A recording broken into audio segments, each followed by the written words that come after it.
الحمد للہ وکفا وسلام علی عبادہ الذین اصطفى اما بعد فاعوذ باللہ من الشیطان الرجیم بسم اللہ الرحمن الرحیم ان اللہ وملائکۃ یصلون علی النبی یا ایھا الذین آمنوا صلوا علیہ وسلموا تسلیما اللہم صل علی سیدنا مولانا محمد معدن الجود والکرم وآلہ الکرام اجمعین۔ ناظرین و سامعین، السلام علیکم ورحمۃ اللہ وبرکاتہ۔ آج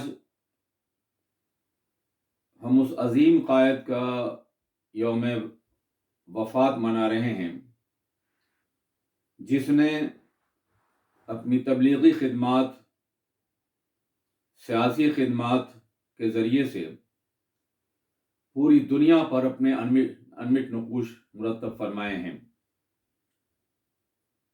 حضور قائد اہل سنت علامہ شاہ احمد رونائی رحمۃ اللہ تعالی علیہ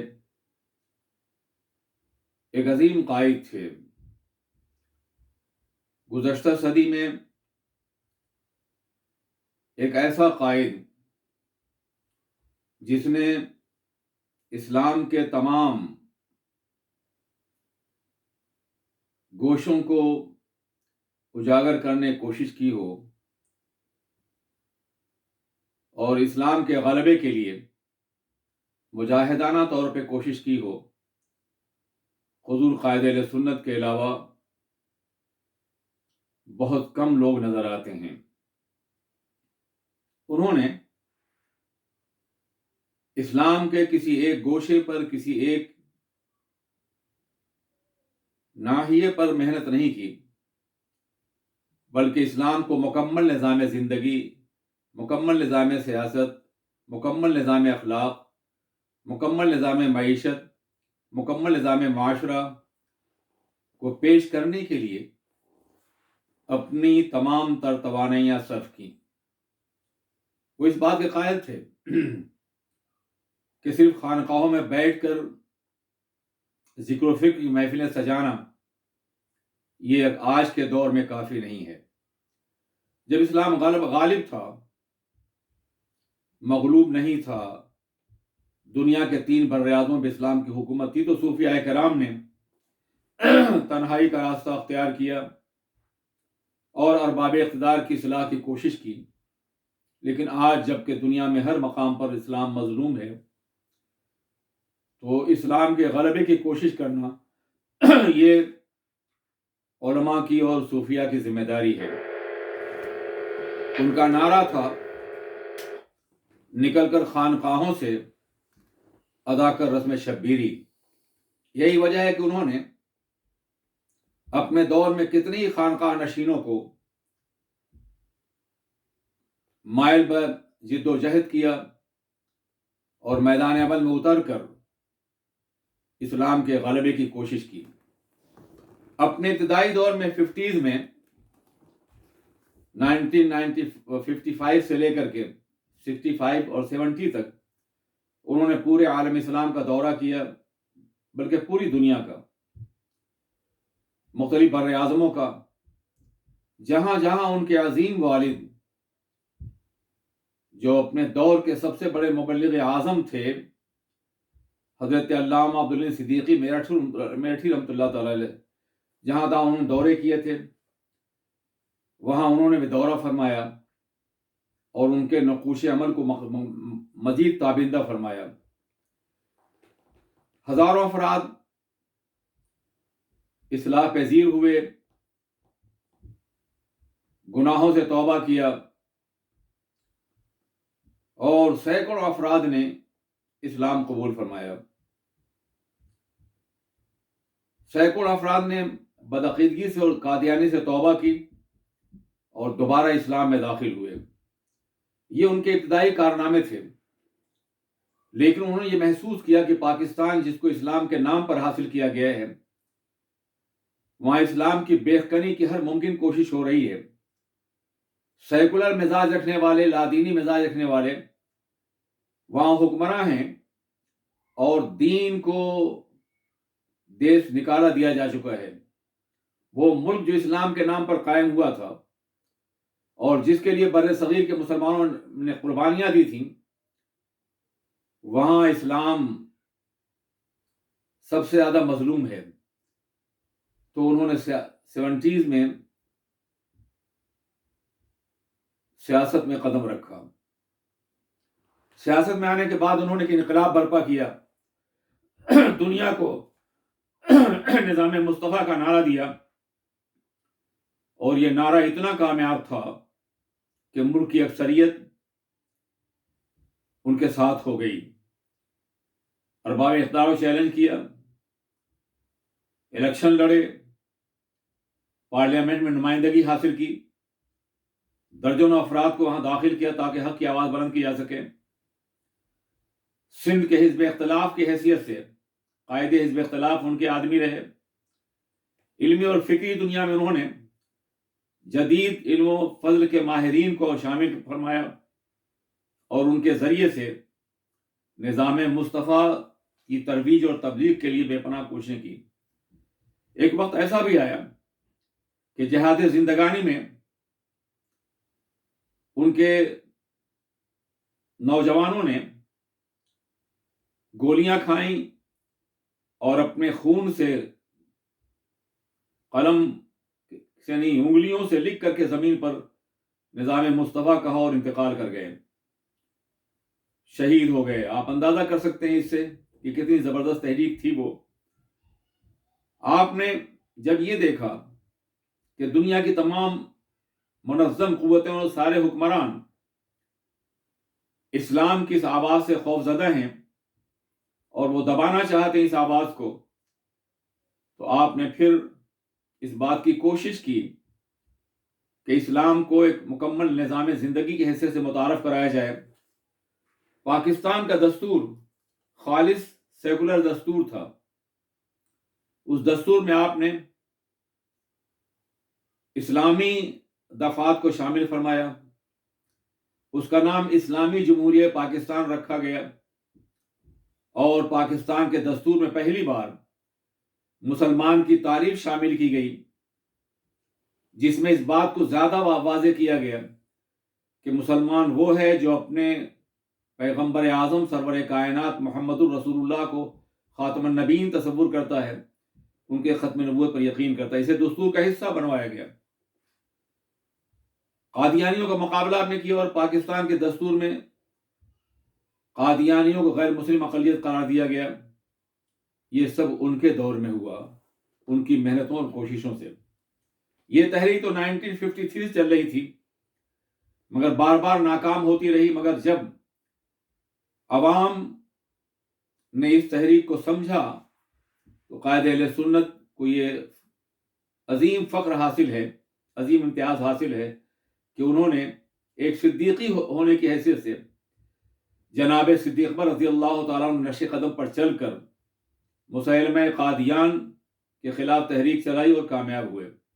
اور پھر صرف پاکستان میں نہیں بلکہ پوری دنیا میں ان کا چہرہ بے نقاب کیا گیا. اور اس سلسلے میں انہوں نے علماء کی ایک جماعت تشکیل دی، جنہوں نے دنیا کے مختلف ملکوں میں دورہ کیا، جس میں علامہ نیازی تھے، شاہ فرید الدق صاحب سے، پروفیسر فرید الدق، حضرت علامہ رشید القادری تھے، اور دوسرے بہت سے علماء تھے. اور پہلی بار دنیا نے یہ محسوس کیا کہ یہ خطرناک جماعت ہے جو اسلام کی دیواروں میں نقب لگا رہی ہے اور عقائد و جہاں سرور کائنات کے نظام حیات کو سمیٹ کر کے ایک نیا نظام پیش کر رہی ہے جو اغیار کا کاشتہ ہے، تیار کیا ہوا ہے. اگر سارے کارنامے نہ ہوتے، صرف یہ بھی ہوتا، تو ان کے کارناموں میں یہ انہیں تا قیامت خدمات کو باقی رکھنے کے لیے کافی تھا.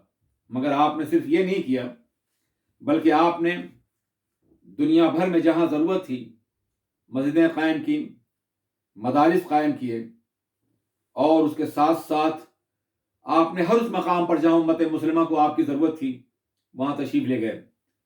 ایران اور عراق کی جنگ بڑی ہی خونین جنگ تھی. ایک ایسی جنگ تھی جس میں لاکھوں افراد قتل کیے گئے دونوں طرف سے، اور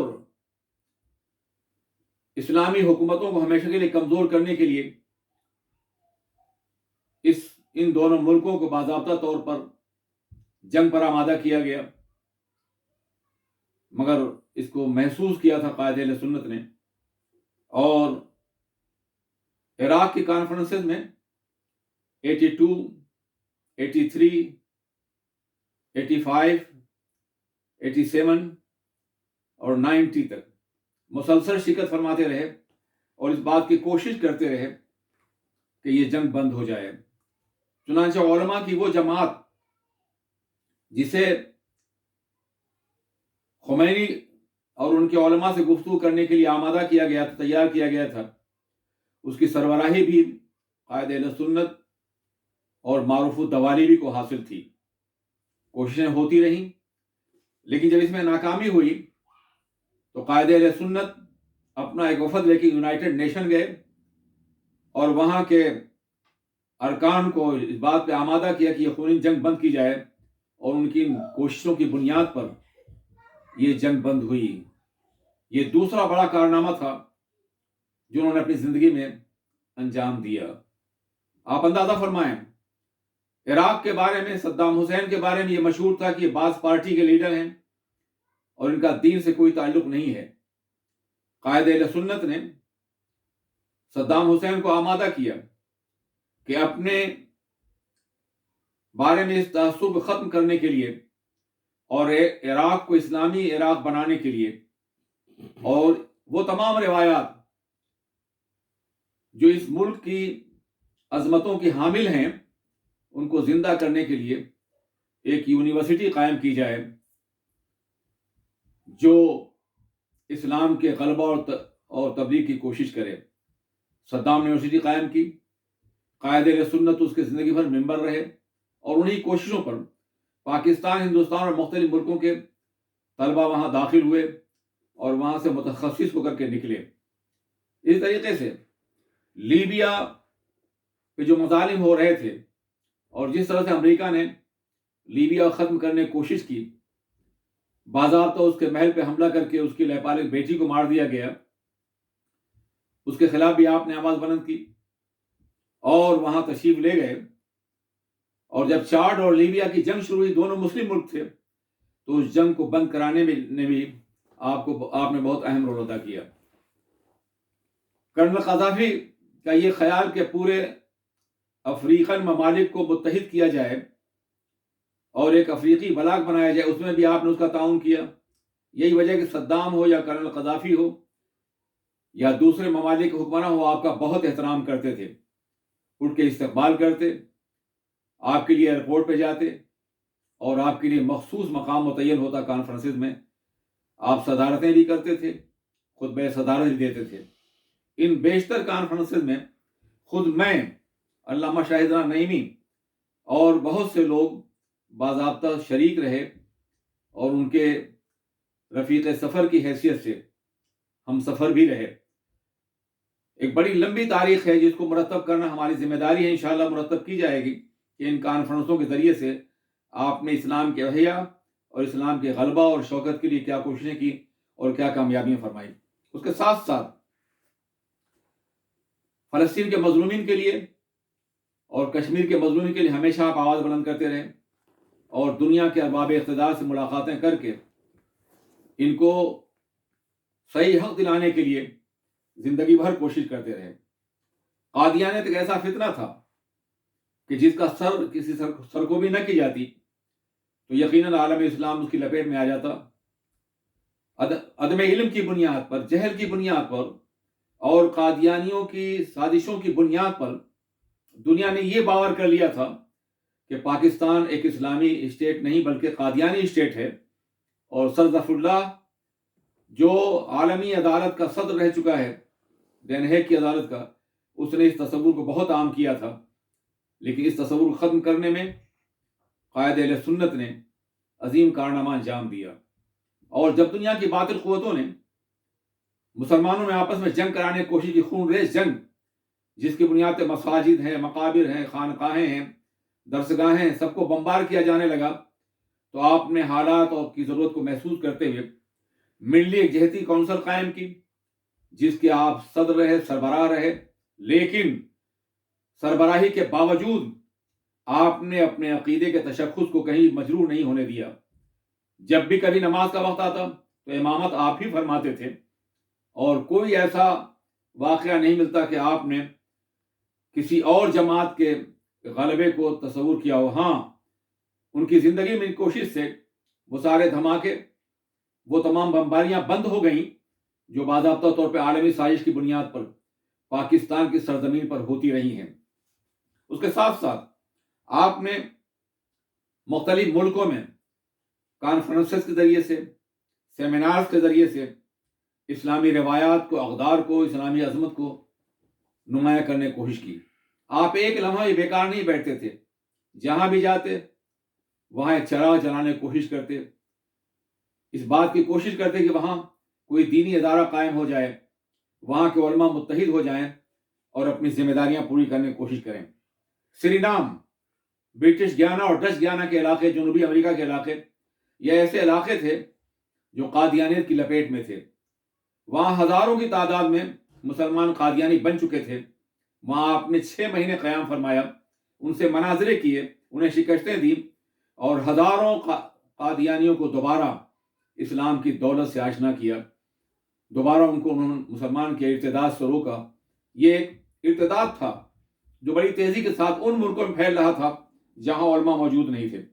حضرات گرامی، یہ تمام وہ کارنامے ہیں جن میں ایک کارنامے بھی گفتگو کی جائے تو طویل وقت بھی چاہیے، اور ہر کارنامے پر ایک مستقل تصنیف سامنے آ سکتی ہے۔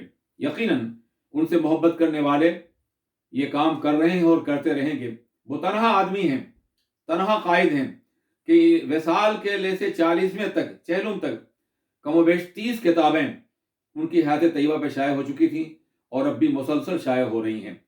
انشاءاللہ تبارک و تعالیٰ ان کے کارنامے ہمیشہ زندہ رہیں گے اور ہمیشہ باقی رہیں گے۔ ان تمام کارناموں کے باوجود ان کا یہ عالم تھا کہ شریعت کی پابندی انتہائی سختی کے ساتھ کرتے تھے۔ انہوں نے ثابت کر دیا تھا، در کف جامع شریعت، در کف سندان عشق، ہر حوث ناکے نہ داند، جام و سندہ باختن۔ حضرات، یہ مختصر تعارف تھا، پھر کبھی انشاءاللہ۔ السلام علیکم ورحمۃ اللہ وبرکاتہ۔